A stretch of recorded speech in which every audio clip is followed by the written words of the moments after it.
Hey everyone, Alex here with a sample of our 15-cent transfer, and I'm going to show you how you can apply these in just a few simple steps. Let's go. Real quick, before I show y'all how to press, let's go over the specs on these transfers. To find them, go to Heat Transfers from the home page and search Active Sport, or you can click on Screen Printed Heat Transfers on the left-hand menu. Click and scroll to the formula.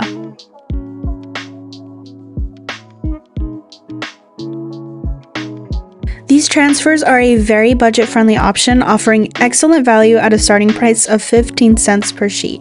They're perfect for cotton poly blends, including athletic wear.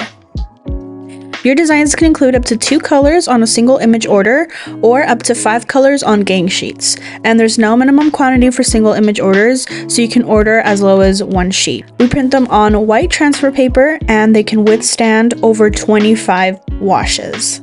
You can find all sizes and stock colors available on our website. You can also view all artwork requirements on each formula's product page. We offer artwork services and Pantone color matching as well at an extra cost. Now, without further ado, let's get to pressing. First, set your heat press to 300 to 325 degrees Fahrenheit, 325 for 100% cotton or cotton poly blends, and 300 for other fabric types. I set mine to 325 since the t-shirt I'm using is 100% cotton, and our preferred blanks are Super Soft Apparel, and I'm using their premium SU 7000T in this video. Then you're going to lay down your design where you want to print it, and make sure your pressure is set to 60 psi on an automatic machine, which is like the one I'm using, or 8 to 9 heavy pressure on a manual machine. Press for 7 seconds, then you peel hot, and you're done.